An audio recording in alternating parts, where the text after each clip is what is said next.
من شرور أنفسنا ومن سيئات أعمالنا من يهده الله فلا مضل له ومن يضلل فلا هادي له وأشهد أن لا إله إلا الله وحده لا شريك له وأشهد أن محمدا عبده ورسوله. கண்ணியத்திற்குரிய எல்லாம் வல்ல அல்லாஹ் ஜல்ல ஷானஹு தஆலாவின் நல்லடியார்களே, இஸ்லாத்தின் ஆதாரம் இறைவனின் வஹி மட்டுமே என்ற தொடரிலே நேற்றைய தினம் நபித்தோழர்களாக இருந்தாலும் இந்த சமுதாயத்திலே சிறந்தவர்களாக இருக்கிற நபித்தோழர்களாக இருந்தாலும் அவர்களுடைய சொல் செயல் மார்க்கமாகாது. அவர்களும் மனிதர்கள் என்ற முறையிலே பிழை செய்து விடுவார்கள், தவறாக சொல்லிவிடுவார்கள் என்பதற்கு பல ஆதாரங்களை பார்த்தோம். அதனுடைய தொடர்ச்சியாக நபிகள் நாயகம் ஸல்லல்லாஹு அலைஹி வஸல்லம் சொல்கிறார்கள், என்னுடைய உம்மத்திலே சில பேர் மறுமை நாளில் கொண்டு வந்து நிறுத்தப்படுவார்கள். நிறுத்தப்படும் பொழுது அவர்கள்லாம் இடதுபுறமாக பிடிக்கப்படுவார்கள், நரகத்திற்கு உரியவர்களாக கொண்டு செல்லப்படுவார்கள். அப்ப நான் சொல்வேன், அஸ்ஹாபி அஸ்ஹாபி, அவங்களெல்லாம் என்னுடைய தோழர்கள் என்று நான் அவங்களுக்காக பரிந்து பேசுவேன். அப்ப என்னிடத்தில் என்ன சொல்லப்படும் என்றால், லா தத்ரி மா அஹதஸு பஅதக, உமக்கு பிறகு அவர்கள் என்னவெல்லாம் உருவாக்கினார்கள் என்று உமக்கு தெரியாது. நீ இருக்கிற வரைக்கும் நல்லவர்களாக இருந்தார்கள். நீ மரணித்த பிறகு, ரசூலுல்லாஹ் பார்த்து அல்லாஹ் சொல்றான், நீ மரணித்த பிறகு அவங்க என்னவெல்லாம் புதிதாக உருவாக்கினார்கள் என்ற விவரம் உனக்கு தெரியாது. அதனால் நீ அவங்களுக்கு பரிந்துரை செய்யாத என்று அல்லாஹ் சொல்லிடுவான். அப்ப ரசூல் ஸல்லல்லாஹு அலைஹி வஸல்லம் சொல்றாங்க, நான் ஈசா நபி சொன்ன மாதிரி சொல்லுவேன். என்ன சொல்லுவேன்? ஈசா நபிட்ட எல்லாம் கேட்பான், நீ தான் உன்னை வணங்க சொன்னியா, உன்னுடைய அம்மா வணங்க சொல்லி நீ தான் அந்த மக்களுக்கு போதிச்சியான்னு எல்லாம் கேட்பான். அவங்க என்ன சொல்லுவாங்க, எல்லாம் நான் சொன்னதான் உனக்கு தெரியுமே, இன் குல்து குல்துஹு ஃபகத் அலிம்தஹு, நான் சொல்லி இருந்தால் உனக்கு தெரியும். தஅலமு மா ஃபீ நஃப்ஸி வ அஅலமு மா ஃபீ நஃப்ஸிக, உன் உள்ளத்துல என்ன இருக்குன்னு எனக்கு தெரியாது, என் உள்ளத்துல என்ன இருக்குன்னு உனக்கு தெரியும். அதனால நான் அவங்க அந்த மாதிரி சொல்லல. இன் தக்பிருஹும் ஃப இன்னஹும் இபாதுக, நீ அவங்கள மன்னிச்சீன்னா உனக்கு அவங்க அடிமை, நீ மன்னிக்கலாம் மன்னிக்காம விட்டுறலாம். நீ தண்டிப்பாயானால் அதுக்கு உனக்கு ஆற்றல் இருக்கிறது, உனக்கு பவர் இருக்கிறது ஒதுங்கி கொள்வார். அந்த ஆயத்தை ரசூலுல்லாஹ் எடுத்து காட்டி இந்த மாதிரி நான் சொல்லிடுவேன், ஈசா நபி அவர்கள் எப்படி தங்களுடைய சமுதாயத்தவருடைய தவறான செயலுக்கு பொறுப்பேற்காமல் விலகிக் கொள்வார்களோ அந்த மாதிரி நானும் சொல்லிவிடுவேன். யா அல்லாஹ், இவங்களை பத்தி எனக்கு தெரியாது, நான் இருக்கிற இவங்க தான் இருந்தாங்க, நான் போன பிறகு அவங்க செஞ்சதுக்கு நான் பொறுப்பாளி ஆக மாட்டேன் என்று சொல்லி அவர்கள் விஷயத்தில் நான் ஒதுங்கிக் கொள்வேன் அப்படின்னு சொல்லி இருக்கு. மேலும் எனக்கு சொல்லப்படும், லம் யஸாலு முர்தத்தீன அலா அகாபிஹி முந்து ஃபாரக்தஹும், அவங்களை பிரிந்ததிலிருந்து, உன்னை பிரிந்ததிலிருந்து அவங்க எப்படியெல்லாம் வந்த வழியே சென்றார்கள் என்பது உனக்கு தெரியாது. இந்த ஹதீஸை எடுத்து சொல்லும் பொழுது இது சிலர் முட்டு கொடுப்பாங்க. இது சஹாபி உம்மத்துமார்கள் சில பேரை பத்தி சொல்றது, ரசூல் ஸல்லல்லாஹு அலைஹி வஸல்லம் தோழர்களா இருந்தாங்களே அவங்களை இது குறிக்காது. அஸ்ஹாபின்னு வந்தாலும் எல்லாரும் தோழர்கள் அந்த ஒரு அர்த்தத்தில் வருது என்று சொல்லி ஒரு வியாக்கியானம் கொடுப்பாங்க. ஆனா இந்த வசனத்துல என்ன விளங்குது கேட்டா, அவர்களை நீ பிரிந்தவர்கள் இருந்து வருது. பிரிந்ததுன்னா யாரோட பிரிவாங்க? நம்மகிட்ட ரசூல சேர்ந்தா இருந்தாங்க, இந்த காலத்து மக்களையா குறிக்கும், செந்த நூற்றாண்டு மக்களையா குறிக்கும். நீ பிரிந்து பாரத்தொகை முகமது, நீ அவர்களை பிரிந்தது முதல் அவங்க வந்த வழியே போனார்கள். நீ இருக்கிற வரைக்கும் ஒழுங்கா இருந்தாங்க, உன்னை விட்டு பிரிஞ்சவங்க இப்படி ஆயிட்டாங்கன்னு சொன்னா இது சஹாபாக்களை தான் குறிக்குது, எல்லாரையும் இல்ல. சரியான பதில் சொல்வதா இருந்தா என்ன சொல்லணும், எல்லாரும் அல்ல. இது பல்லாயிரக்கணக்கான சஹாபாக்கள்ல ஒரு 50, 100, 10, 20 எதுன்னு தெரியல, ஒரு சின்ன நம்பரா இருக்கும். அப்படிப்பட்டவர்கள் போனார்கள் தான் அதுக்கு சரியான பதிலா இருக்குமே தவிர, சஹாபாக்கள் இந்த அல்லாம நினைத்துக்கொண்டு தப்பே செய்ய மாட்டார்கள் நினைத்துக் கொண்டு இதெல்லாம் சஹாபாக்களை பத்தினது கிடையாது என்று என்ன செய்வாங்க, மனமறிந்து பொய் சொல்வார்கள் நியாயப்படுத்துறதுக்காக வேண்டி. அது மாதிரி உனக்கு பிறகு என்னவெல்லாம் உண்டாக்கினார்கள், நீ இருக்கிறவரை ஒழுங்கா இருந்தார்கள், உனக்கு பிறகு என்னவெல்லாம் உண்டாக்கி, அது எதை காட்டுது? சஹாபாக்களை தான் காட்டுது. அப்ப சஹாபாக்கள்ல சில பேர் தான் இப்படி செய்வார்கள் என்பதை ரசூல் ஸல்லல்லாஹு அலைஹி வஸல்லம் அவர்கள் நமக்கு எடுத்து காட்டுகிறார்கள். இது புகாரியில 4740, 7049, 6582, 6576, 6526 இந்த நம்பர்கள் எல்லாம் பதிவா இருக்கிறது. அப்ப நம்ம என்ன வழங்குறோம், நபித்தோழர்களாக இருந்தாலும் அவர்களில் சிலர் யாருக்கு நமக்கு தெரியாது. அவங்க உலகத்தில் வாழ்ற வரைக்கும் அவன் சஹாபி என்று அறியப்படுறது மூத்தா இருப்பார்கள், மறுமையில தெரிய வருது. அப்போ அம்பலமா இருக்காது. அவங்க வாழ்ற காலத்துல எல்லாம் அவங்களோட இருந்த மக்கள் அவங்கள சஹாபின்னு நினைச்சிருப்பாங்க. தாபியன்களும் அவங்கள சஹாபி என்று நினைத்திருப்பார்கள். நாமளும் வரலாறு அறிவிப்பாளர்கள் வரும்பொழுது அவங்கள சஹாபி என்று நினைத்திருப்போம். அது சஹாபி அல்லன்னு சில பேர் எப்ப நமக்கு தெரிய வரும் என்றால் அங்க நிப்பாட்டுமோ தெரிய வரும். வந்த வழியே திரும்பி போனார்கள் என்று அல்ல எடுத்து காட்டுவான அப்பதான் தெரிய வரும் சொன்னால் நம்ம எப்படி சஹாபாக்களை பின்பற்றி எப்படி என்ன கேரண்டி இருக்கிறது? அப்ப அல்லாஹ் ரப்பல் ஆலமீன் சொல்வதை கேட்டு ரசூல் சொன்னதை பின்பற்றினால் அது கேரண்டி. மற்ற எல்லாமே டவுட் சந்தேகத்துக்குரியதாகிவிடும் என்பதை நம்ம இதுல இருந்து வழங்கிக் கொள்கிறோம். அதே மாதிரி இன்னொரு ஹதீஸ்ல இதே விஷயத்திலேயே இன்னொரு ஹதீஸ் என்ன வருதுன்னு கேட்டா இதே சம்பவத்தை ரசூலுல்லாஹ் சொல்றாங்க. அப்ப என்ன செய்யறாங்கன்னு கேட்டா அந்த கூட்டத்தை வச்சு சில பேர் நரகத்துக்கு பிடிச்சிட்டு போவாங்கல்ல, அப்ப ரசூலுல்லாஹ் சொல்றாங்க ஆரிஃபுஹும் வ யாரிஃபூனி, அவங்க தோழர்கள் சொல்லுவேன் அவங்க யாரு என்று கேட்டால் ஆரிஃபுஹும் அவர்களை நான் அறிவேன், வ யாரிஃபூனி அவர்கள் என்ன அறிவார்கள், அறிமுகமான ஆளுங்கிறாங்க. ரசூல் ஸல்லல்லாஹு அலைஹி வஸல்லம் சொல்லும் பொழுது இந்த அஸ்ஹாபி என்று சொன்னா உம்மத்தை குறிக்குது, சஹாபாக்களை குறிக்காதவங்க இந்த மாதிரி விளக்குவாங்கல்ல, அதெல்லாம் அல்லாஹ்வுக்கு தெரியுங்களா, அதுக்கு அந்த மாதிரி வார்த்தையை ரசூல் வாயிலிருந்து வர வைக்கிறோம். இந்த மாதிரி எல்லாம் உளறி விடுவார்கள் என்பதற்காக வேண்டி அவங்க என்ன சொல்றாங்களோ அந்த அர்த்த நச்சுன்னு வரணும் என்பதற்காக என்ன சொல்றாங்க, ஆரிஃபுஹும் அவர்களை எனக்கு நல்லாவே தெரியும். உங்களெல்லாம் ரசூலுல்லாஹ் தெரியுமா? நம்மளெல்லாம் ரசூலுல்லாஹ் தெரியுமா? தெரியாது, நம்ம பார்த்தது இல்லை. நான் அவர்களை அறிவேன் என்று யாரை பத்தி சொல்றாங்க? தோழர்களை தான் சொல்ல முடியும். என் காலத்தில் வாழ்ந்த மக்களா இருந்ததுனால அவங்களெல்லாம் பர்டிகுலராக எனக்கு தெரியும், அவர்களும் என்னை தெரிந்து வைத்திருக்கிறார்கள். அப்படியான மக்கள் தான் நரகத்துக்கு கொண்டு செல்லப்படுவார்கள் என்று சொன்னா இது சஹாபியத்தான் குறிக்கிறது என்பது இந்த ஒரு வார்த்தையிலிருந்து வழங்குகிறது. இந்த வார்த்தை உள்ள ஹதீஸ் புகாரியில் 6585 6586 இருக்கிறது. அதே மாதிரி இதே ஹதீஸ்ல இன்னொன்னு என்ன வருதுன்னு கேட்டா சூக்கன் சுஹுக்கன் லிமன் கையர பாதி, எனக்கு பிறகு இந்த மார்க்கத்தை மாற்றினார்களே அவர்களுக்கு நாசம் உண்டாகட்டுமாக ரசூலுல்லாஹ் சொன்னார்கள் என்று நான் சொல்வேன் அப்படின்னு வருகிறது. இதையெல்லாம் பார்க்கும் பொழுது நபிகள் நாயகம் ஸல்லல்லாஹு அலைஹி வஸல்லம் உடைய தோழர்களாக இருந்தவர்களில் ஒரு சின்ன நம்பர், ஒரு குறைந்த எண்ணிக்கையில் உள்ளவர்கள் மார்க்கத்தில் விதத்தை உண்டாக்கி இருக்கிறார்கள், தப்பாக நடந்திருக்கிறார்கள், நரகத்திற்கு கொண்டு செல்லும் அளவுக்கு அவங்களுடைய நடவடிக்கைகள் இருந்திருக்கின்றன என்பதையெல்லாம் இந்த ஹதீஸில் இருந்து நம்ம அறிந்து கொள்கிறோம்.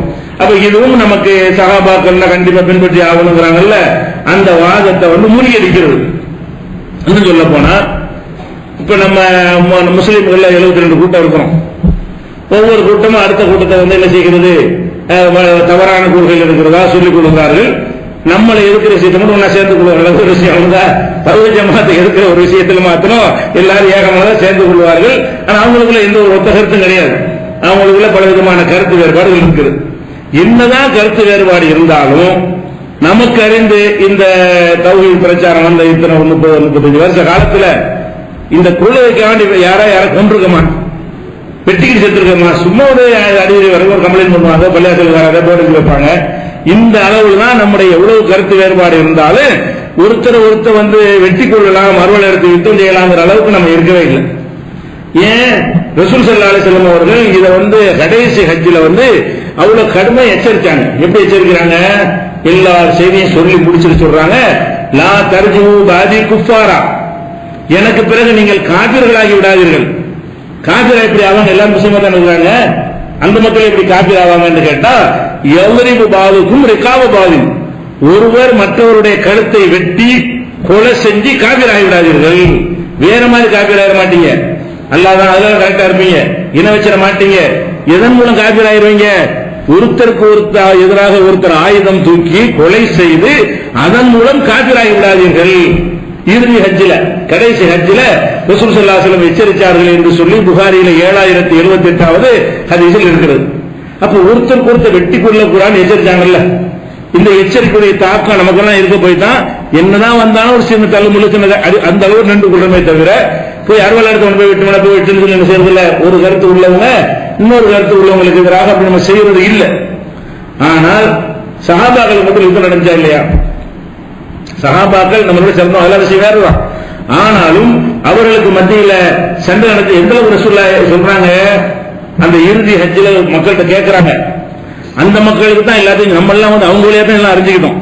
சொன்னதே அதுதான், சஹாபாக்கள் டைரக்டா சொல்றாங்க. எப்படி எல்லாம் சொல்றாங்க, இன்னைக்கு என்ன மாசம் கேட்கிறாங்க ரசூலுல்லாஹ் அப்ப என்ன மாசம் மக்கள் என்ன செய்யறாங்க, வேற ஏதாவது பேரை வைக்க போறாங்கன்னு நினைச்சுக்கிட்டு மௌனமா இருந்தவன இன்னைக்கு நகருடைய நகர்ந்து அறுக்கிறது பெருநாள், இன்னைக்கு ஹஜ்ஜி பெருநாள் தானே அப்படின்னு கேட்கிறாங்க. அப்ப என்ன மாசம் கேட்கிறாங்க ரசூல் ஸல்லல்லாஹு அலைஹி வஸல்லம். மக்கள் எல்லாம் மௌனமா இருக்கிறாங்க. அப்ப ரசூல் இது துல்ஹஜ் மாசம் தானே, இது துல்ஹஜ் மாசம் தானே, ஆமாங்கிறாங்க சஹாபாக்கள்லாம்.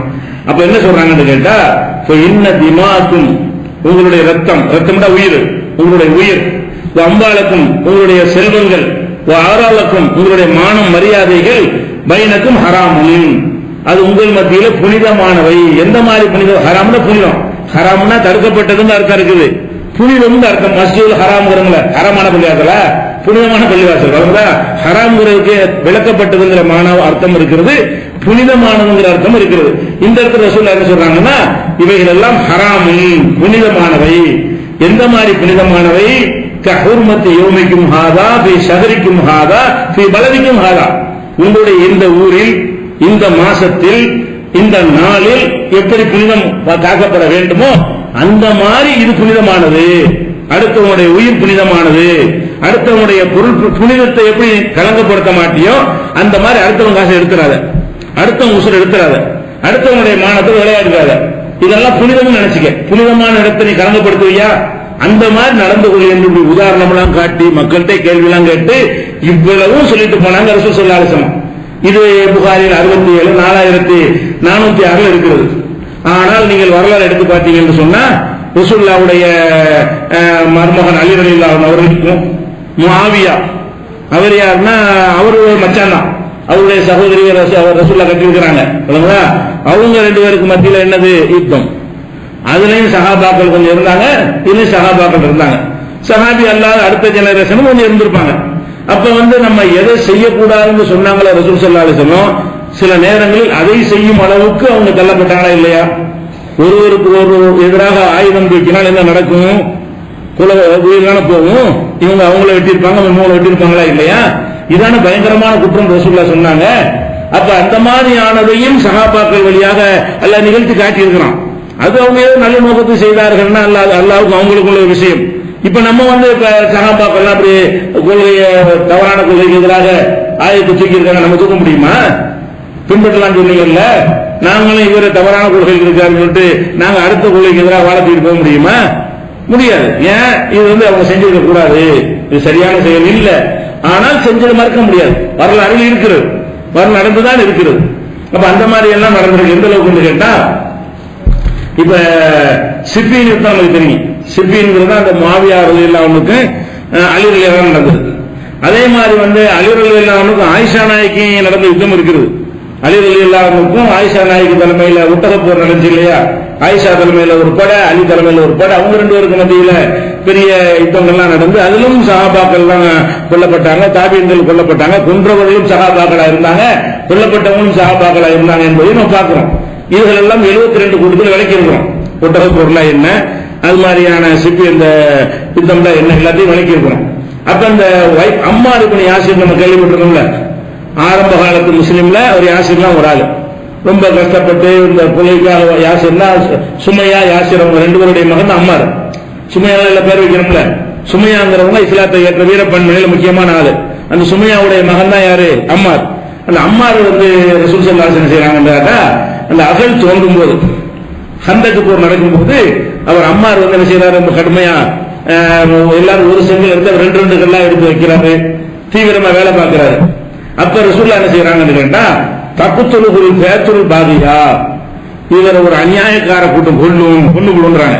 அம்மார் இந்த அகழ் போர்ல அவரை தீவிரமா வேலை செய்யும் பொழுது அவரை பார்த்து என்ன செய்யறாங்க? அவருக்கு பரிதாபமா இருக்கிறதுன்னு சொல்லி இறக்கப்பட்டு சொல்றாங்க, தக்குத்துல் பேத்துல் பாதியா, ஒரு பாதியான அநியாயக்கார கூட்டம், அநியாயக்கார ஒரு கூட்டம் இவரை கொள்ளும்.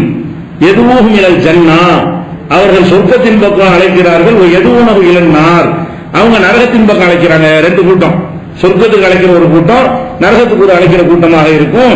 அதுல அநியாயக்கார கூட்டம் இவரை கொள்ளும். அப்ப இவர் ஒரு கூட்டத்தில் இருப்பார்னு விளங்குது, இவர் ஒரு கூட்டத்தில் நிற்பாரு அப்படின்னு வருது. இது நீங்க புகாரில 447, 2812 இதெல்லாம் வருது. இப்ப அந்த சிபின் போர் யாருக்கு நடந்து எதுல கொல்லப்படுறாரு? இவரு சிபின் போர்ல கொல்லப்படுறாரு. அம்மாரை பத்தி ரசூலுல்லாஹ் சொல்றாங்க. இந்த அம்மார் இப்னு யாசிர் எதுல கொல்லப்படுறாரு? யாசிருடைய மகன் அம்மார் வந்து சிஃபின்ங்கிற போரையார் முஆவியாவுக்கும் அலிக்கும் நடந்த அந்த சண்டையில் கொல்லப்படுறார். இவர் அலி ரலியல்லாஹு அணியில் இருக்கிறார். முஆவியா ரலியல்லாஹு அணியில் உள்ளவங்க இவர் கொல்றாங்க. அங்க இருந்தவங்க எல்லாம் சஹாபாக்கள் நிறைய பேர் இருந்தாங்க.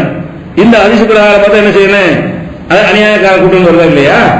உன்னை கொல்றவங்க அநியாயம், இவரு பக்கம் நியாயம் இருக்கு அவங்களுக்கு நியாயம் இருக்காதுங்கிற அர்த்தத்துல சொல்றாங்க. உன்னை வந்து ஒரு அநியாயக்கார கூட்டம் கொல்லும் அப்படின்னு ஒரு முன்னறிவிப்பு செய்யறாங்க. நபிகள் நாயகத்தின் முன்னறிவிப்புகள் என்கிற தலைப்பிலையும் இந்த சம்பவத்தை நம்ம விளக்கி இருக்கணும். ஒரு ரமலான்ல முழு சம்பவத்தை இப்ப நம்ம டாபிக் சஹாபாக்களை பின்பற்ற டாபிக்கா இருக்கணும், அந்த அளவுக்கு மட்டும் வச்சுக்கணும். அப்ப என்ன வருது, அந்த அம்மார் இப்னு யாசிர் அவர்களை வந்து முஆவியா ரலியல்லாஹு அணியில இருந்தாங்க இல்லையா, அதுல இருந்த சஹாபாக்கள், அதுல இருந்த தாபீன் எல்லாம் என்ன கூட்டம், அநியாயக்கார கூட்டம். அர்த்தம் வருதா இல்லையா? இந்த மெசேஜ் முஆவியாவுக்கு அன்னைக்கு தனி நபர் சண்டை கிடையாது, அவர் நபருக்கு மத்தியில் நடந்த சண்டையா. அவரின் பக்கம் நிறைய சஹாபாக்கள், அவருக்கு பின்னாடியும் நிறைய தாபீன்கள், இவருக்கு பின்னாடியும் நிறைய சஹாபாக்கள் தாபீன்கள். அப்ப சஹாபாக்கள்ல ஒரு பகுதியினர் தானே ரசூலுல்லாஹ் அந்த வார்த்தைகள் சொல்றாங்க. சஹாபாக்கள்ல ஒரு பகுதியினரா இருந்தவங்களை தான் ஒரு அநியாயக்கார கூட்டம், அநியாயக்கார கூட்டம் வந்து உன்னை கொல்லும். அப்ப இந்த யுத்தம் நடப்பதையும் சொல்லுகிறார்கள், அதுல யார் பக்கம் நியாயம் என்பதையும் சொல்லுகிறார்கள் வருது. அப்ப அப்படிப்பட்ட அதுல இருந்தவர்கள்லாம் அது அதை அறிவிச்சிருப்பாங்களே, அப்ப அவங்க அவங்க அவங்க எல்லாம் சில கருத்து சொல்லியிருப்பாங்களா, ஏற்பட முடியுமா? அப்ப இதெல்லாம் யோசிச்சு பார்த்தோம்னு சொன்னா இதெல்லாம் நமக்கு சொல்வதற்கு குழப்பத்தை உண்டாக்குவதற்கோ அவங்கள மட்டம் தட்டுவதற்கோ இல்ல, நம்ம தீனை காப்பாற்றிக் கொள்வதற்கு. இது சொல்லுவதற்காக சொல்றோம். நம்முடைய இபாதத்துகளை தீர்களை பாதுகாத்துக் கொள்வதாக இருந்தால் நமக்கு அல்லாஹ் சொன்னானா ரசூல் சொன்னா அது போதும். இவங்க எல்லாம் அவங்க சண்டை போட்டுக்கிட்டு எல்லாம் செஞ்சு இருக்கிறாங்க, நம்ம எல்லாம் இப்படி சண்டை போட்டுக்கோ, அது மாதிரி அவங்களும் செஞ்சிருக்கிறாங்க. அவங்களுடைய கருத்துகளும் ஆதாரமா இருக்கிறானா, ஆனா அவங்களுடைய தியாகத்துக்காக மன்னிப்பான். அவங்க செய்த தியாகங்கள் பெரிய தியாகங்கள், ஒரு நல்ல நோக்கத்தில் அவங்க செஞ்சிருக்கலாம். ரெண்டு பேருமே நல்ல நோக்கம், இவர் அநியாயக்காரன் அவங்க நினைச்சிருக்கலாம், அவங்க அநியாயக்காரன் இவர் நினைச்சிருக்கலாம். அநியாயத்தை தானே போராடுறோண்டு அவங்க சில ஆதாரங்களை வைத்துக் கொண்டு செஞ்சிருந்தார்களே, ஆனால் அல்லாஹ் வந்து அதை மன்னிப்பான். அது ஒரு விஷயம். மேற்ற என்னன்னு கேட்டா நம்மள மாதிரி நடந்திருக்காங்க தானே சில விஷயங்கள்ல, அப்படிங்கிற நம்ம அது ஒரு ஆதாரம் அவங்க சொல்ல அவங்க கருத்துக்களை எல்லாம் எடுத்துக்கொண்டு அவங்க இந்த மாதிரி யாரோ ஒரு தப்பான முடிவு எடுத்துக்கிறாங்க. இரண்டு பேரும் நியாயம், ரெண்டு பேருக்கும் செய்யறாங்க. கண்டிப்பா ஒருத்தர் பக்கம் நியாயம் இருக்கு. அப்ப தவறான முடிவுகளை மார்க்கத்தின் பேரால் எடுத்துக்கிறாங்க. அவ்வளவு பேரும் சேர்ந்து சப்போர்ட் பண்ணிருக்காங்கல்ல. அப்ப அது மாதிரி எத்தனை பேர் எடுத்திருப்பாங்க. அவங்களா எடுக்கக்கூடிய முடிவுகளில் தவறு வரும். ஒரு குழுவாகவே எடுக்கிறாங்க, அவ்வளவு பேர் முடிவு தப்பா இருக்கு. ஒரு பக்கம் நியாயமான கூட்டம் என்றால் இன்னொரு பக்கம் அநியாயமான கூட்டம் என்றால் அவங்க மார்க்கத்தின் பேரால் சண்டை போட்டாங்க. இவர் மார்க்கத்தை எதிரி நினைச்சு சண்டை போடுறாங்க. அப்ப கணிப்புல முடிவு செய்வதில தவறு நிகழ்ந்திருக்கா இல்லையா, அதுக்கு ஆதாரமா இருக்கிறது. அப்ப இது புகாரில 447 இருக்கிறது. அது மாதிரி முஸ்லிம்ல 5192 இருக்கிறது. இப்ப இதுகளெல்லாம் பார்க்கும் பொழுது சஹாபாக்கள் செய்யற விஷயங்கள் எல்லாம் கரெக்டா இருக்குங்களா சொல்ல முடியாது. அதே மாதிரி வந்து இப்ப ரசூல் ஸல்லல்லாஹு அலைஹி வஸல்லம் மனைவி ஆயிஷா மேல அவதூறு சொன்னாங்கல்ல முனாஃபிக்கு, சொன்னது அவனா இருக்கட்டும், பரப்புனதெல்லாம் யாரு, அது யார் சஹாபாக்கள் பண்ணாங்க. சஹாபாக்கள் தான் சவுக்கடி எல்லாம் கொடுத்தாங்க. 80 கசேரி வாங்கினாலும் யாரு, மிஸ்தர் என்ற ஒரு சஹாபி அடி வாங்கி இருக்கிறாரு.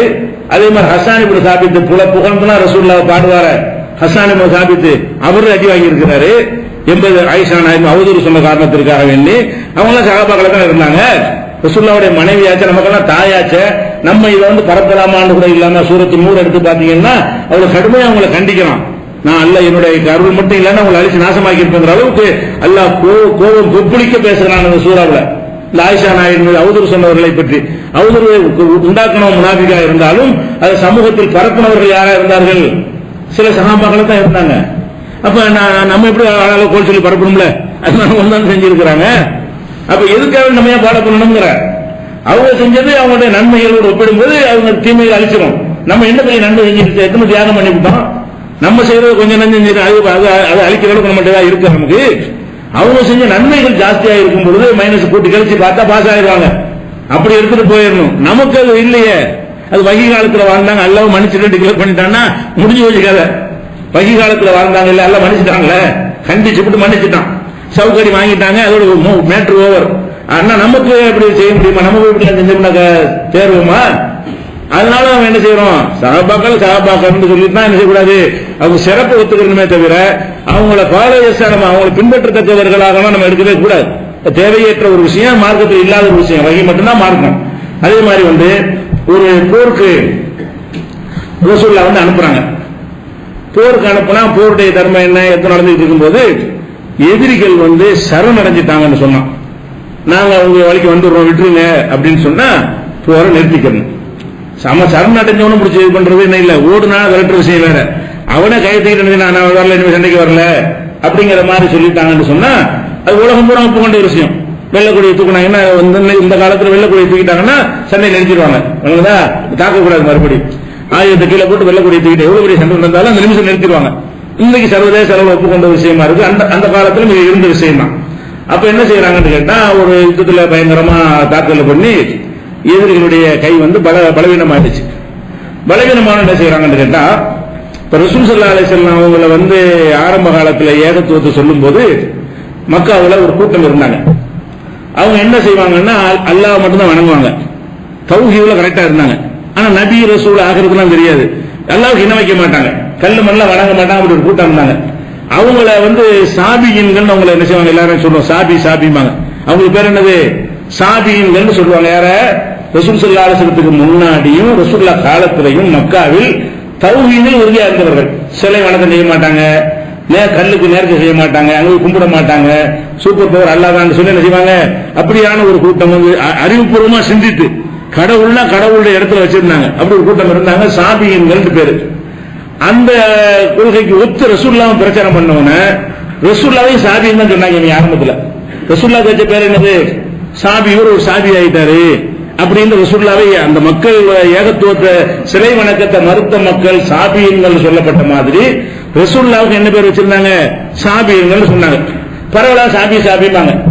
யார ரசூலுல்லாஹ் எதிரிக்கு தங்களுக்குள்ள பேசி அந்த சாபியா நம்ம தௌஹீத் சொன்னா நமக்கு என்ன செய்வாங்க, நம்ம ஒரு பேர் வச்சு கூப்பிடுறாங்களா இல்லையா, அந்த மாதிரி யார என்ன செய்யறது, இது ஒரு பேர் வச்சிருந்தாங்க. அப்ப இந்த யுத்தம் நடந்துகிட்டு இருக்கையில அந்த எதிரிகள் என்ன செய்யறாங்க, விளங்காத்தனமா நாங்களும் சாபி ஆயிட்டோங்கிறாங்க. இஸ்லாத்துக்கு வரும் சொல்ல தெரியல. அவங்க என்ன விலகி வச்சிருந்தாங்க, சாபின்னா முகமதுடைய அந்த மார்க்கத்துக்கு பிறகு சாபின்னு சொல்லிட்டு சபானான்ட்டாங்க. இவர் காலித் பின் வலீத் என்ன செய்யறாரு, இஸ்லாத்துக்கு வந்த நான் சொல்றான் சபானான்னு சொல்றான், போட்டு தள்ளிட்டார். சபானான்னு சொல்லி அவன் சரணடைஞ்ச பிறகு காலித் பின் வலீத் நினைத்தாரு, அவங்கள பிடிச்சு கொல்ல ஆரம்பிச்சிட்டாரு.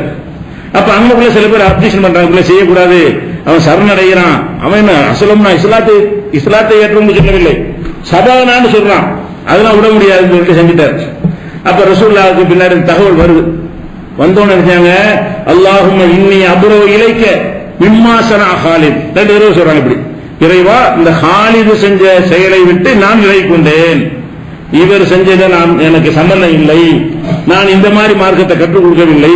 அவன் வார்த்தையை நீ பாக்குற, என்ன கருத்துல சொல்றான், சண்டை வேணாம்னு சொல்றான், உங்க கருத்து வந்துடுறாங்க, விட்டு தொலைவியா நீ வெட்டி போட்டு வந்திருக்க அப்படின்னு சொல்லி ரசூல் ஸல்லல்லாஹு அலைஹி வஸல்லம் கடுமையா எச்சரிக்கிறாங்க. அப்ப ஒரு உயிரை வாங்குறதுல கூட அந்த சரணடை நேரத்தோட வெட்டி தப்பான முடிவு எடுத்திருக்காரு அவரு. ரசூலுல்லாஹ் நான் விலகிக்கிட்ட இந்த செயல நான் விலகி கொண்டேன் என்று சொல்லும் அளவுக்கு உயிர் வாங்குற பெரிய குற்றம் தானே. போர்க்களத்தில் வாங்கலாம், அவன் வேணான்னு சரணடைகிறான், அந்த நேரத்தில் உயிர் வாங்குறது பாவம். அவ்வளவு பெரிய பாவத்தை செஞ்சுட்டு வந்துட்டீங்கிறதுக்காக ரசூலுல்லாஹ் என்ன செய்றாங்க, அல்லாஹும்ம இன்னி அப்ரவு இலைக்க மிம்மா ஸனா காலித் செஞ்ச செயலை விட்டு அல்லாஹ் நான் விலகி கொண்டேன், எனக்கு சம்பந்தம் இல்லை இறைவான் அல்லாஹ் துஆ செஞ்சுட்டாங்க. இது நீங்க புகாரில 4339 7189 பார்க்கலாம். அதே மாதிரி இன்னொரு சண்டையில் என்ன செய்யறாங்கன்னு கேட்டா, யார் உசாமாங்கிற ரசூலுல்லாஹ்வுக்கு ரொம்ப விருப்பமான பிள்ளை. ஏன்னா அவங்க ஜெயிதுங்கிறவர் வளர்த்தாங்க, அந்த வளர்ப்பு மகனுடைய பிள்ளை, பேரப்பிள்ளை மாதிரி வச்சிருப்பாங்க. பேரன்கிற வளர்ப்பு பேர இஸ்லாத்துல கிடையாது. அவரும் ரொம்ப நெருக்கமாக உசாமா மேல ரசூலுல்லாஹ் பிரியம் வச்சிருந்தாங்க. அந்த உசாமா ஒரு இடத்துல அனுப்பி செய்யறாருன்னு கேட்டா, ஒரு ஆள் அந்த எத்தனை இடத்துல லாயிலா இல்லான்ட்டார்.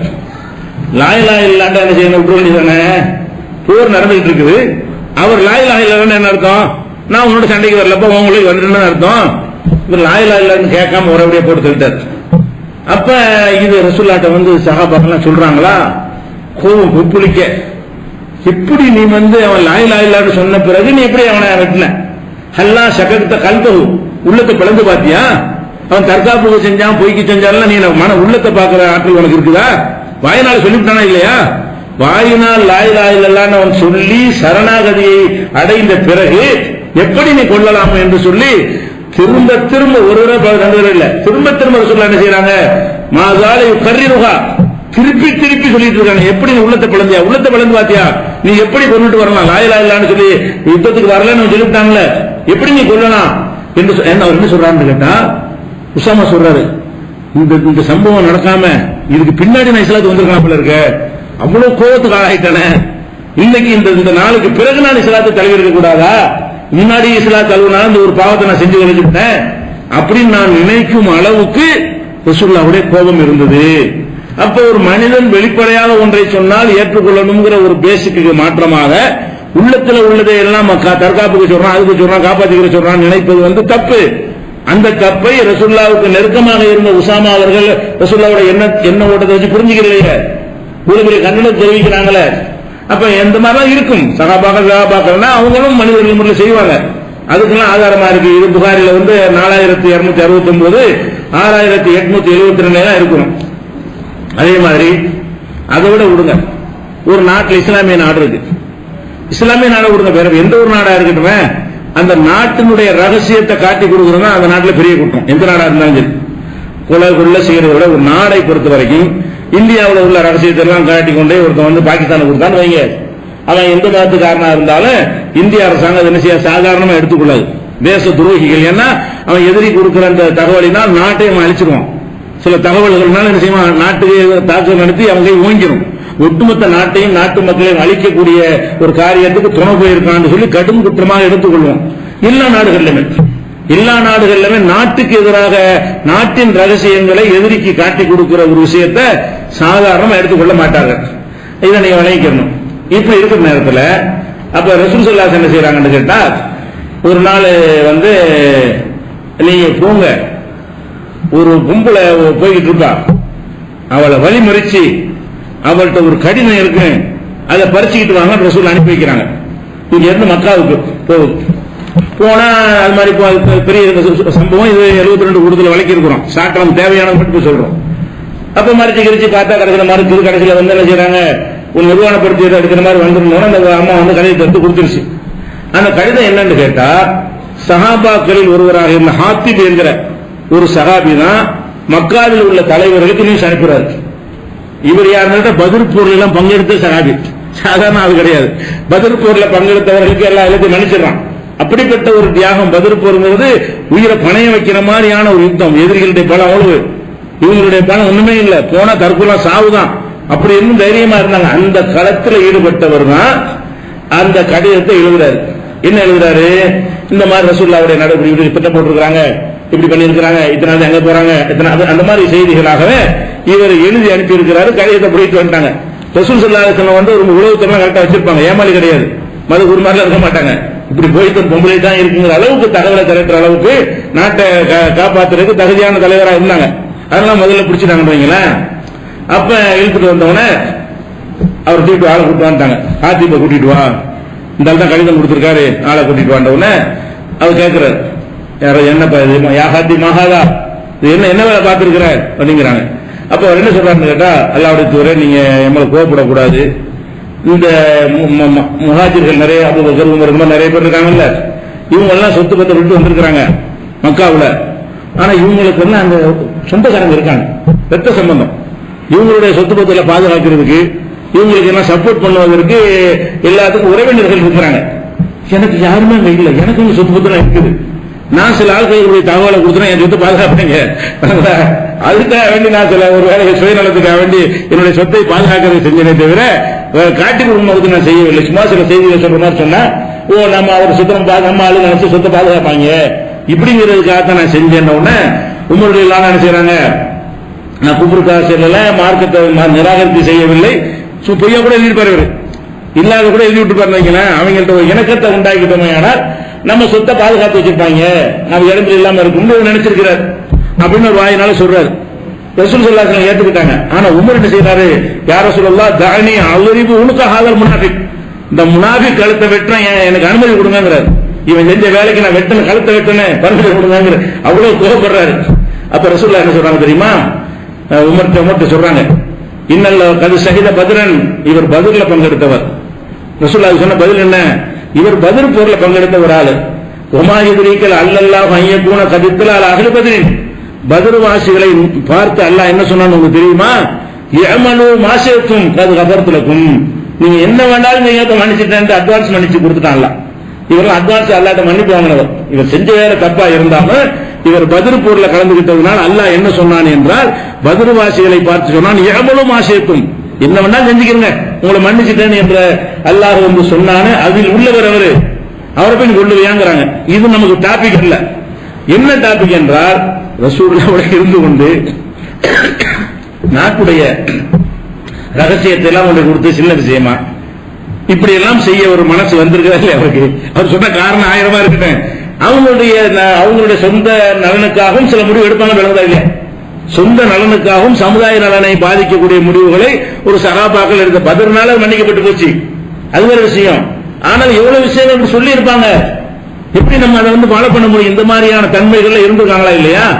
இது வந்து புகாரில நிறைய எடுத்து பார்க்கலாம். இது 3007, 3081, 3983, 4274, 4890, 6939, 6259 இவ்வளவு ஹதீஸ்கள் இருக்குங்க. அப்ப இந்த மாதிரி நிறைய உங்களுக்கு சுருக்கி சொல்லியிருக்கிறோம், நிறைய சம்பவங்கள் இருக்குது. இதெல்லாம் வைத்து பார்க்கும் பொழுது சஹாபாக்களாக யாரா இருந்தாலும் சரிதான், அவங்களிடையும் பிழை வரும், அவங்களிடம் தவறு வரும். அவைகள் எல்லாம் நம்ம வந்து ஆதாரமா எடுத்துக்கொள்ளக் கூடாதுங்கிறதுக்கு சான்றா எடுத்துக்கொண்டோம். இது போக இன்னொன்று என்ன கேட்கிறாங்கன்னு கேட்டா, சஹாபாக்களை விட நம்ம எப்படி நல்லா அறிய முடியும் புரிந்து கொள்வதில்லை. நீங்க சொல்றீங்க சஹாபாக்கள் கருத்தை ஏற்றுக்கொள்ள கூடாது, சரி, குர்ஆனை ஹதீஸை புரிந்து கொள்ற விஷயம் இருக்குல்ல, அதுல நம்மளோட அவங்க நல்லா புரிஞ்சுக்குவாங்க. ஒரு சம்பவம் நடக்கும்போது யார் வாழ்றாங்களோ, இப்ப நான் சொல்லக்கூடிய வார்த்தையை என் காலத்தில் உள்ளவர்கள் புரிகிற மாதிரி எனக்கு பின்னாடி உள்ளவர்கள் புரிய மாட்டாங்க. அவங்களுக்கு தான் சந்தர்ப்ப சூழ்நிலை தெரியும், என்ன நோக்கத்தில், என்ன நேரத்தில், எதுக்காக சொல்லப்பட்டது என்பதையெல்லாம் அந்த காலத்தில் வாழ்ந்தவர்களுக்கு தான் நன்றாக தெரியும். நாங்கள் சஹாபாக்களை பின்பற்றலாம் என்று சொல்வது எந்த அடிப்படையில் சொல்கிறோம் என்றால், அவங்க குர்ஆனை புரிந்து ஹதீஸை புரிந்து சொல்ற விஷயத்தில் அவங்க வந்து ரொம்ப கரெக்டா இருப்பாங்க. அந்த வகையில் தான் நாங்கள் எடுத்துக்கொள்றோம். என்ன செய்யறாங்க சொல்றாங்க. இது வந்து கேட்கறது ஒரு பிரமை, நல்லா சரிதான், அது அவங்களுக்கு தான் நல்லா புரியும், நம்ம அந்த காலத்தில் இல்லையே அப்படிங்கிற மாதிரி ஒரு மயக்கிற மாதிரி ஒரு விஷயமா இருக்கும். ஆனால் இதை ரசூல் ஸல்லல்லாஹு அலைஹி வஸல்லம் வந்து உடைச்சு எரிஞ்சிட்டாங்க. இது கிடையாதுன்ட்டாங்க. என்ன கிடையாதுன்ட்டாங்க? கடைசி ஹஜ்ஜில சொல்லுகிறாங்க, அலாஹல் பல்லகு மக்கள்கிட்ட சொல்றாங்க, நான் மார்க்கத்தை சொல்லிட்டேனா, சொல்லிட்டேன். புல்லி பல்லுகு ஷாஹிதுல் காயிப், இங்க வந்திருக்கக்கூடியவர்கள் வராத மக்களுக்கு நான் சொன்னதெல்லாம் போய் சொல்லிருங்க. அந்த கடைசி ஹஜ்ஜில கூடியிருந்த மக்கள்கிட்ட சொல்றாங்க, இங்க வந்திருக்கக்கூடிய மக்கள் வராத மக்களுக்கு சொல்லுங்கிறாங்க.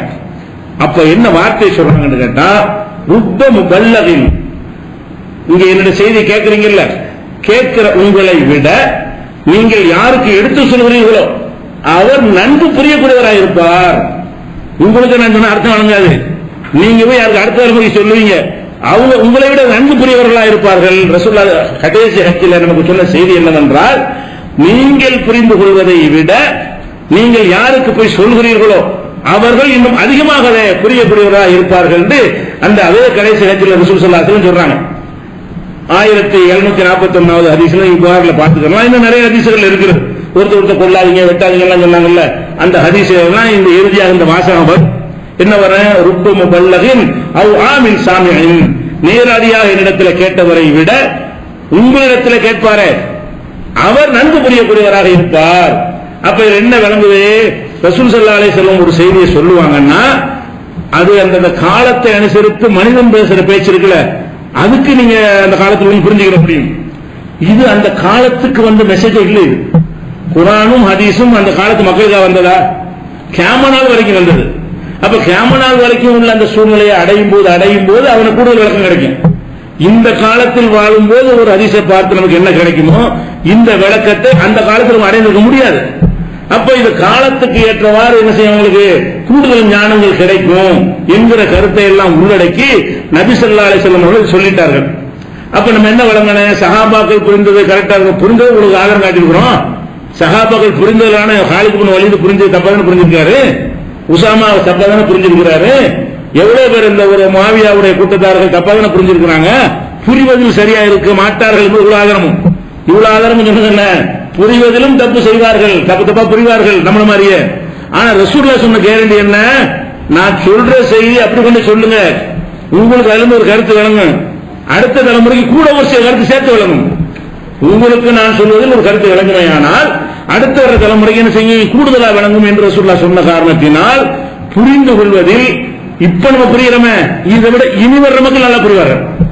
இப்ப நாம் புரிவதை விட இனி வரக்கூடிய மக்கள் ஒரு ஹதீஸை வைத்துக் கொண்டு புரியும்போது இன்னும் கூடுதலா பிரைட்டாக என்ன செய்வாங்க புரிவார்கள் என்பதைத்தான் ரசூல் ஸல்லல்லாஹு அலைஹி வஸல்லம் சொன்ன காரணத்தினால இந்த வாதம் அடிபட்டுரும்.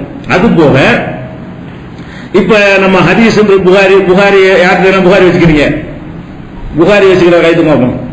இவ்வளவு பேர் வச்சுக்கிறீங்க, 7 பாகம் வாங்கி வச்சிருக்கீங்க. கிட்டத்தட்ட ஒரு 7000 ஹதீஸுகளை நீங்க நினைச்சா எடுத்து பார்த்துடலாம். முஸ்லிம் எல்லாம் வச்சிருக்கிறீங்க. ஆனா சஹாபாக்களை பொறுத்த வரைக்கும் குர்ஆனாச்சு எத்தனை இருந்துச்சா?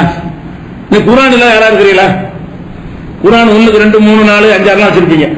குர்ஆன் தமிழாக்கம் வச்சிருப்பீங்க. குர்ஆன் இல்லாத ஒரு முஸ்லீம் ஒரு முஸ்லீம் இருக்க மாட்டான். ஆனால் சஹாபாக்களை பொறுத்த வரைக்கும் அனைவரிடம் குர்ஆனாச்சு இருந்துச்சா? குர்ஆனை பிரிண்ட் பண்ணி கடையில் வித்துட்டு இருந்துச்சு இல்ல. எழுத தெரிந்தவர்கள் கேட்டு அவங்களா உட்கார்ந்து அவங்களா மனக்கிட்டு என்ன செய்யணும், எழுதி கொள்ளணும். அது அவர் வச்சிருப்பாரு. அதுல இருந்து இன்னொருத்தர் எவரா எழுத தெரிஞ்சது வந்து என்ன செய்வாரு, அதுக்காண்டி ஒரு வருஷம் 6 மாசம் மனக்கிட்டு உட்கார்ந்து எழுதுனா அவருக்கு ஒரு குர்ஆன் கிடைக்கும். இந்த ஆயத்துக்குள்ள இந்த அர்த்தம் இருக்குன்னு யாருக்கு விளங்குது? நமக்கு விளங்குது. இன்னொரு பிரச்சனையை சந்திக்கும் போது இந்த ஆயத்தை அவங்க பார்த்தா அதுக்கு விட கிடைக்கும். அப்ப என்ன சொல்றோம், செயற்கை முறையில் கருவுற்று பண்ணுவதாக இருந்தால் கணவனுடைய விந்தை எடுத்து மனைவிக்கு வைத்து செய்வது மார்க்கத்தில் குற்றம் கிடையாது. மற்றவனுடைய விந்தை எடுத்து செயற்கை முறையில குழந்தை உற்பத்தி பண்ணீர்களே ஆனால் அது குற்றமாயிரும். கணவனுக்குத்தான் மனைவி விளைநிலம் என்று குர்ஆன் சொல்கிறது அப்படின்னு இந்த ஆயத்தை வச்சு ஃபத்வா கொடுக்கிறோமா இல்லையா? இது இல்லைன்னு விளங்கணும். இந்த விளக்கம் அன்றைக்கு இருந்திருக்குமா? அப்ப காலம் தான் விளக்குது. இந்த சந்தர்ப்பங்கள் வந்து செய்து இதுக்குள்ள அர்த்தம் உழவுலாம் இருக்குதான்னு விளக்கி காட்டுதா இல்லையா? அதே மாதிரி எடுத்துக்கிட்டோம்னு சொன்னா இன்னும் புரிஞ்சுக்கிறதுக்காக சொல்றேன். இப்ப ரசூல் ஸல்லல்லாஹு அலைஹி வஸல்லம் செய்றாங்கன்னு கேட்டா, இரவுல நீங்கள் படுக்கும் போது விளக்குகளை அணைத்து விடுங்கள். ஏனென்று சொன்னால் எலி இழுத்து கொண்டு போய் வீடுகளை கொளுத்தி விட்டுரும். அந்த காலத்துல விளக்குன்னு சொன்னா இந்த லைட்ல அதுல கிடையாது. விளக்கெண்ணெய் ஊத்தி அதுல ஜெய்தூன் ஆலிவ் எண்ணெய் ஊத்தி அதுல ஒரு தீயை போட்டு அதுல கொளுத்தி வச்சிருப்பாங்க. தீ எரிஞ்சுக்கிட்டே இருக்கும். அப்ப அந்த விளக்கெண்ணெய் அந்த என்ன டேஸ்டுக்காக என்ன செய்யும், எலி வந்து அந்த பக்கம் வாயை வச்சுக்கிட்டே போயிடும். இந்த பக்கம் நெருப்பா இருக்கு, அந்த பக்கம் என்ன ருசியா இருக்குன்னு திரி எடுத்துக்கிட்டே போயிடும். அது கூரையில எல்லாம் கூரை வீடு, கூரையில ஏந்துச்சுன்னு வைங்களேன் பத்திக்கிறோம். அப்ப அந்த மாதிரி ஒரு வீடு எரிஞ்சு வர போச்சு. அப்ப ரசூல் ஸல்லல்லாஹு அலைஹி வஸல்லம் சொன்னாங்க, வீடுகளை அணைச்சிட்டு நீங்க படுங்க, விளக்குகளை அணைத்து விட்டு நீங்க படுங்கன்னு சொன்னாங்க. இந்த ஹதீஸ இதைத்தான் விளங்கி இருப்பாங்க அன்னைக்கு. இப்ப நம்மள்ட்ட ஒருத்தர் கேட்கிறாரு, இந்த கேஸ் அடுப்பை எல்லாம் நம்ம வந்து அணைக்காம படுக்கலாமான்னு கேட்கிறாருன்னா, அணைச்சிட்டு தான் படுக்கணும். இந்த ஹதீஸ்ல இருக்கு அந்த அர்த்தம் பண்ணணும். இந்த ஹதீஸ்ல இருக்கீங்க தீ பிடிக்கிறதான மேட்ரு, நீ வந்து அணைக்காம படுத்தீங்கன்னு சொன்னா என்ன மாதிரி லீக் கசிஞ்சிருக்கு, சுவிட்சை போட்டு டப்பு ஸ்பார்க் ஆகி வீடு பத்தி எரிஞ்சிடும். அது செய்யக்கூடாது என்று அந்த ஹதீஸ் இந்த கருப்பு நிலையில் இருக்குமோ. இந்த ஹதீஸ்ல நேரடி அது இல்ல. நம்ம சந்திச்ச காரணத்தினால அந்த பிரச்சனைக்கு இந்த தீவு இருக்குது அப்படின்னு விளங்குது. இது யாருக்கு விளங்க? இந்த காலத்து மக்களுக்கு தான் விளங்கும், அந்த காலத்து மக்களுக்கு விளங்காது. இந்த காலத்துல சஹாபாக்கள் தான் இங்க விளங்கும். இந்த காலத்தில் சஹாபாக்கள் வாழ்ந்திருப்பார்கள், இந்த ஆயத்திலிருந்து இந்த அர்த்தம் அவர் விளங்கி இருக்கும். அப்ப இந்த காலத்தில் உள்ள பிரச்சனைகள் வரும், குடும்ப கட்டுப்பாடு விஷயம் இருக்குது. அப்ப என்னென்ன குடும்ப கட்டுப்பாடு கூடும் கூடாது என்பதற்கு வந்து அவங்கள்ட்ட கேட்டோம்னா அந்த இதெல்லாம் குடும்ப கட்டுப்பாடு அது எப்படி முடியும்னு நினைச்சிருப்பாங்க. அவங்களுக்கு காப்பீட்டு தெரியுமா, அல்லது கர்ப்பப்பையில முடிச்சு போடுறது தெரியுமா, வேற என்ன ஏதாவது வாசகட்டமே அவங்களுக்கு தெரியுமா? சகாபாக்களுக்கு தெரியாது. இப்போ விஷயங்கள் இருக்க எது கூடும் கூடாதுன்னு கேட்டோம்னு சொன்னா நம்ம அந்த ஹதீஸ ரசூலுல்லாஹ் காலத்துல அஜில் வச்சிருந்தாங்கல்ல, அந்த ஹதீஸை வைத்துக் கொண்டு கூடும் கூடாதுன்னு பிரிச்சு எடுத்துருவோம், ஈஸியா எடுத்துட்டு போயிடும். அப்ப இந்த மாதிரி சில விஷயங்கள் அது நல்லா சொல்லிருக்காரு. பின்னாடி அறிவிக்கிறான்ல, இதனுடைய செய்திகளை முழுசாக நீங்க பின்னர் அறிவீர்கள். இன்னும் பின்னர் அறியக்கூடிய விஷயம் இருக்கிறது, இன்னமும் குர்ஆனிலே பின்னர் அறியக்கூடிய விஷயங்கள் இருக்கிறது, இன்னமும் ஹதீஸ்ல பின்னர் அறியக்கூடிய விஷயங்கள் இருக்கிற அந்த காலம் வரும்பொழுது அந்த கோணத்தோடு அந்த பார்வையோடு அந்த ஹதீஸை பார்த்தோமே ஆனால் அதுக்குரிய தீர்வு கிடைக்கும். அதனால வந்து சஹாபாக்கள் முடிஞ்சு அவங்க சரியா வர அவங்க விளங்குன மாதிரி விளங்கினா எப்படி பண்ணி இந்த காலத்து பிரச்சனை தீர்வு சொல்லுவேன். சந்திர மண்டலத்துல போய் எங்களுக்கு கிபிலா எப்படி சொல்லுவது கேட்டா கூட பதில் சொல்லுமா இல்லையா? அவர்கிட்ட சிரிச்சிருப்பாரு, சந்திர மண்டலத்துக்கு வர்ற அது கேட்டிருப்பாரு. நம்மள்ட்ட கேட்டா அப்படி என்ன சரியாக யோசிப்போம். நம்மள்ட்ட கேட்டா அது என்ன ஹதீஸ்ல ஆதாரம் தேடுவோம். அவர் காலத்துல போய் கேட்டுருவோம், சந்திர மண்டலத்தில் நான் போய் நின்றால் எங்கே தொழுவதுன்னா பல கிறுக்கு பயிலுன்றோம். நீங்க எப்படி சந்திரனுக்கு போவ, அது எப்படா போக முடியும்? ரசூலுல்லாஹ் மேராஜுக்கு போனாங்க, நீ போயிருவியா? அப்படிதான் அந்த சஹாபாக்கள் கேட்டு இருப்பாங்க. அப்ப அவங்களுக்கு சிந்தனை ஓடாது, நமக்கு ஓடுது. போயிட்டானே போக முடியும்னு காட்டுறானே, அப்ப அதுக்கு ஒரு தீர்வு சொல்லணுமா இல்லையா? இது மாதிரி 6 மாசம் பகல் 6 மாசம் இரவா இருந்தா என்ன செய்யறதுன்னு கேட்டா என்ன செய்வார் அவரு? 6 மாசம் பகல் 6 வேலை பார்த்துட்டு 6 மாசம் பகல் 6 மாசம் இரவா இருக்கிறது அவர் தெரியுமா சாபிக்கு? இப்ப நம்ம கேட்கற பல்கேரியா அவ்வளவு எப்படி தெரியுறது? 6 மாசம் பகலாவே இருக்கு, 6 மாசம் இரவாவே இருக்குன்னு கேட்டா நம்ம யோசிப்போம். அப்படின்னா ஒரு தீர்வு சொல்லணுமே, அதிசயம் இருக்கா தேடுவோம், தேடி பார்த்து அதுக்கு தீர்வு சொல்லுவோம். அதிசயம் தான் சொல்லுவோம், குர்ஆன்ல தான் சொல்லுவோம். அது இருக்கு, அந்த அர்த்தம் இருக்குது. அல்லாஹ்வுடைய வேதம் கியாமத் நாள் வரைக்கும் உள்ள வேதமா இருக்கனால அதுக்கு ஏற்றவாறு வார்த்தைகளை கொடுத்து வச்சிருக்கலாம். அந்த நேரம் வரும்போது பார்த்தா அது இருக்கு தெரியும். அந்த நேரம் வராம பார்த்தா மேலோட்டமான அர்த்தம் தெரியும். அந்த நேரம் வர முந்தி பார்த்தீங்கன்னா சாதாரண ஒரு அர்த்தம், அதுலயும் அர்த்தம் இருக்கும், உடனே இருக்காது, அதுலயும் ஒரு தேவையான போதனை இருக்கும். நேரம் வந்தவனு பார்த்தீங்கன்னா எக்ஸ்ட்ரா கூடுதல் விளக்கமாக கிடைக்கும். இது விளங்காம சஹாபாக்கள் விளங்கினா தான் நம்ம விளங்க முடியும். சஹாபாக்களை விட நீ கூட விளங்க முடியுமா? எப்படி கூட விளங்க முடியும்? ரசூலுல்லாஹ் சொல்றாங்க, வாய்ப்பு நமக்கு தானே இருக்கு, அவங்க நமக்கு தானே சிந்திக்க முடியும். அப்ப இந்த இதை விளங்காம என்ன செய்யறாங்க? சஹாபாக்கள் புரிந்து கொள்ள வேண்டும். இப்படி ஒரு கான்செப்ட்லாம் நிக்கவே நிக்காது. சஹாபாக்களுடைய எவ்வளவு சிறப்பை அவர்கள் சொன்னாலும், அவங்களுடைய அறிவு திறமைக்கு 1000 ஆதாரங்களை காட்டினாலும் அந்த வாதம் நிக்காது.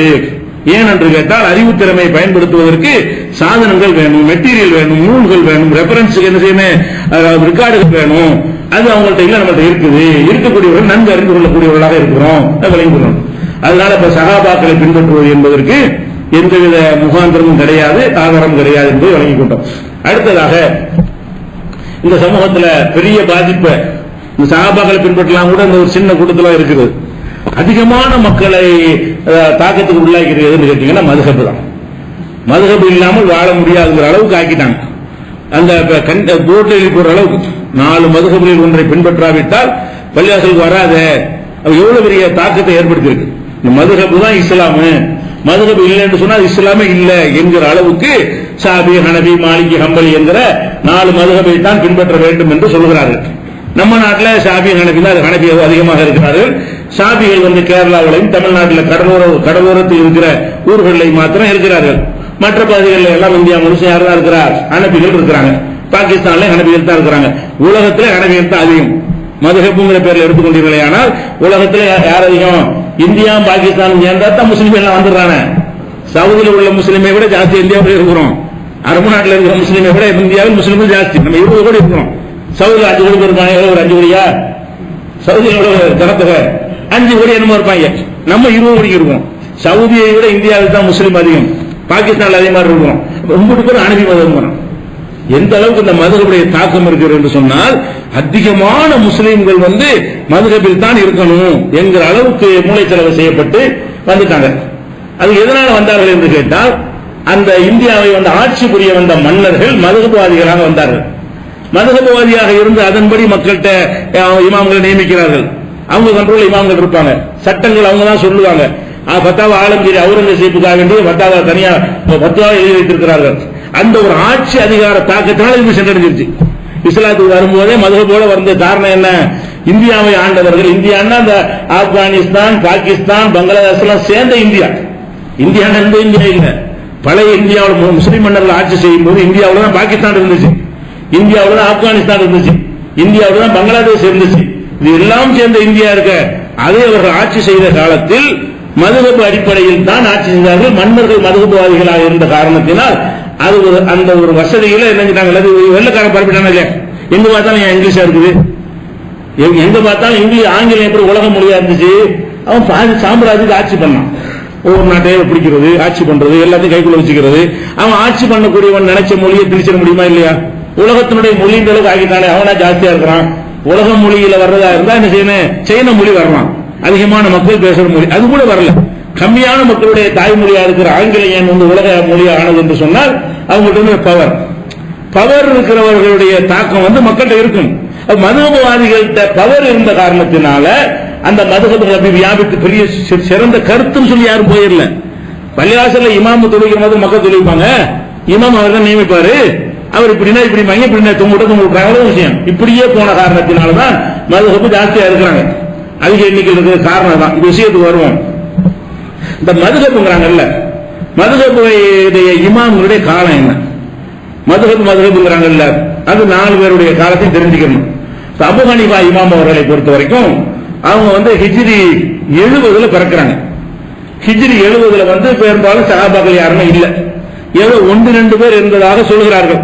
அதை இவரை பார்த்ததாக சில சின்ன சஹாபி அபூ ஹனீஃபா பார்த்ததாக சொல்றாங்க. அப்படி இருந்தால் தள்ளாத வயசுல உள்ள 1-2 சஹாபி பார்த்திருப்பாங்கன்னு வைங்களேன். ஹிஜ்ரி 70 என்று சொன்னால் அப்ப 70 ரசூலுல்லாஹ் காலத்துக்கு எத்தனை வருஷம் ஆச்சு? 60 ஆண்டுகள் ஆயிடுச்சு. அப்ப அவ்வளவுக்கு பிறகுதான் யார் பிறக்கிறா? அபூ ஹனீஃபா பிறக்கிறார். பிறந்தவனே எல்லாம் தெரியாது. அதுவும் ஒரு 25 வருஷம் ஆயிருக்கும். அவருக்கு 70-95 வயசுலாம் புத்தகம் படிச்சு ஆய்வு செய்யக்கூடியவர் ஆயிருப்பாரு. 70 பிறந்தவர் 180 மௌத்தாயிட்டார். வாழ்ந்தது 80 வருஷம். அபூ ஹனீஃபாங்கிற அந்த இமாம் அறிஞர் ஹிஜ்ரி 70 பிறக்கிறாரு, 180 மௌத்தா போறாரு. அவர் உலகத்துல வாழ்ந்து ஒரு 80 வருஷ காலம். அப்ப அவர் ஆய்வுல ஏற்பட்டது ஒரு 50 வருஷம் ஆய்வு பண்ணிருப்பார். 70 பிறந்தாருன்னு சொன்னா ஒரு 100 ஒரு அறிஞர் ஆயிருப்பாரு. உடனே பிறக்கும்போது அறிஞர் ஆயிருப்பாரு. தேடிக்கிற ஒரு அறிஞர்ங்கிற ஒரு பேர் இருக்கிறது 30 வருஷம் ஆயிருக்கும். ஒரு 50 ஆண்டு காலம் ஒரு மார்க்க பணி செஞ்சிருக்கிறார். 50 ஆண்டு காலம் மார்க்க அறிஞராக இருக்கிறாரு. இந்த அறிஞராக இருந்த காலம் ஹிஜ்ரி 100 இருந்து 150 இதுக்குள்ள வாழ்ந்துட்டு போயிட்டாரு. அதுக்கப்புறம் ஷாபி இமாம் என்ன, அவர் என்ன செய்யறாருன்னு கேட்டா, அவரு 150 பிறக்கிறார். அவர் 150 வருஷம் பார்த்து பிறக்கிறார். அதுக்குள்ள பெருமை அடிச்சுக்கிறாங்க. என்ன பெருமை அடிச்சுக்கிறாங்க, இவர் போன வரைக்கும் வெயிட் பண்ணிட்டு அபூ ஹனீஃபா போன பிறக்கிறாரு இமாம் மதுஹப் சண்டை, அந்த அளவுக்கு பெருமை அடிச்சுக்கிறாங்க. ஷாபி இமாம் பிறந்த வருஷமும் அவர் இறந்த வருஷம் ஒண்ணும். அதுக்காக என்ன செய்வாங்க, அபூ ஹனீஃபா இந்த வரைக்கும் இமாம் பிறந்தாரா, அபூ ஹனீஃபா இப்படா போவார்னு சொல்லிட்டு பார்த்துட்டு என்ன செய்யறாரு, அதுக்கப்புறம் பிறந்தாரு இப்படிலாம் சொல்ற அளவுக்கு. அப்ப அவர் எப்ப இறக்குறாரு அபூ ஹனீஃபா இமாம், அந்த ஆண்டு இவர் பிறக்கிறார். பிறந்து ரொம்ப கம்மியா தான் 54 வருஷம் தான், 204 மொத்தா போயிடுறாரு. ஷாபி இமாமுடைய வருஷம் எவ்வளவு, 180 பிறக்கிறாரு. மொத்தம் வாழ்ந்தது 54 வருஷம். 54 ஒரு 30 வருஷம் அறிஞர் பேர் எடுத்தாருன்னா ஒரு 24 வருஷம் மார்க் அறிஞராக சேவை செஞ்சிருக்கிறாரு ஷாபி இமாம்ங்கிறவர். அதுக்கப்புறம் மாலிக் இமாமுடைய காலம் அவர் 93 பிறக்கிறார். மாலிக் இமாம் என்ன செய்யறாரு, அபூ ஹனீஃபா 70 பிறக்கிறாரு இல்லையா, அவர் ஒரு 23 வருஷம் தள்ளி என்ன செய்யறாரு, 93 பிறக்கிறாரு. 179 அவர் மரணிக்கிறாரு. 86 வருஷம் உலகத்தில் வாழ்ந்திருக்கிறாரு. ஒரு 30 வயசுல அவர் மார்க்க பணி செஞ்சாருன்னு சொன்னா ஒரு 56 வருஷம் நினைஞ்சிருப்பாரு, ஒரு ஆலிமாக மார்க்க பணி செஞ்சிருப்பாரு. அஹ்மத் இப்னு ஹம்பல் அவங்க எடுத்துட்டீங்கன்னா 164 பிறக்கிறாங்க. 164 பிறந்து 241 ஹிஜ்ரி 241 மரணிக்கிறாங்க. அப்ப அவங்க உலகத்துல வாழ்ந்த காலம் 77 வருஷம். 77 வயசுல மௌத்தா போயிருக்கிறாங்க. 77 30 வயசு அந்த அறிஞரை கணக்கு பண்ணீங்கன்னா ஒரு 47 வருஷம் 45 வருஷம் ஒரு அறிஞரா இருந்திருக்கிறார். அப்ப 25 30 40 வருஷம் அறிஞர்களாக வாழ்ந்த இவங்க எல்லாம் ஹிஜ்ரி 180 இருந்து 100க்கு பின்னாடி எல்லாருமே மார்க் அறிஞராக தலை எடுக்கிறாங்க. அப்ப நபிகள் நாயகம் ஸல்லல்லாஹு அலைஹி வஸல்லம் காலத்துக்கு 100 ஆண்டுக்கு பிறகுதான் இவர்கள் தோன்றி இருக்கிறார்கள். அப்ப 100 ஆண்டுக்கு முந்தி வாழ்ந்தவங்க எந்த மதுஹபை பின்பற்றினாங்க? மதுஹப் ரொம்ப அவசியம் சொன்னா இவங்க பிறந்ததே ஹிஜ்ரி 70 அறிஞராக 100 ஆயிடுச்சு.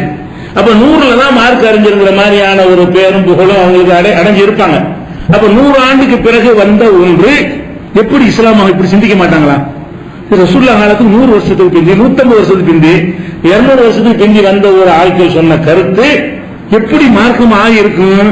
அப்ப இதெல்லாம் எப்படி இஸ்லாத்தினுடைய இவங்க சொல்வதெல்லாம் தீர்ப்பு கரெக்டா இருந்திருக்கு அப்படின்னு சிந்திச்சிருந்தார்கள் கூட வந்திருக்காது.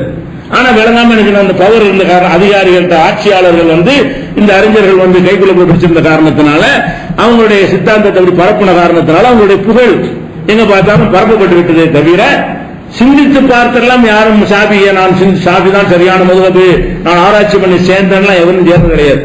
இங்க இருக்கிற ஷாபி ஹனபிக்காரங்கள ஏன்டா ஷாபி எங்க வீட்டுல அப்படிதான் சொல்லி தந்தாங்கம்மா, நீ ஏன்டா ஹனபி அப்படித்தான் எங்க வீட்டுல நாங்க அத்தா வீட்டு எங்க ஊர்ல சொல்லுவாங்க, ஹனபின்னு அத்தா விட்ட ஆளுங்க, ஷாபின்னா வாப்பாண்டு கூப்பிட்டா ஷாபியா, அத்தாண்டு கூப்பிட்டா ஹனபி. பெத்த தகப்பனாருங்க வாப்பாண்டு கூப்பிடுறவங்க யாரு, ஷாபியா. பெத்த தகப்பனார் அத்தாண்டு கூப்பிட்டா ஹனபி. இதுதான் சொல்லி தந்தீங்க. ஆராய்ச்சி பண்ணி இவர் தான் பெரிய அறிஞர் 2 கம்பேர் பண்ணி அப்படி ஆகிட்டோம். அப்படித்தான் எல்லாரும் ஆனாங்க. நீங்க எப்படி ஆனீங்களோ அப்படித்தான் ஆனார்களே தவிர இது பெரிய ஆரோக்கியம் அப்புறம் நம்ம இந்த மதங்களை தேர்ந்தெடுத்துக் கொள்ள பிறக்கும் போது திணிக்கப்பட்ட ஒரு விஷயங்கள்.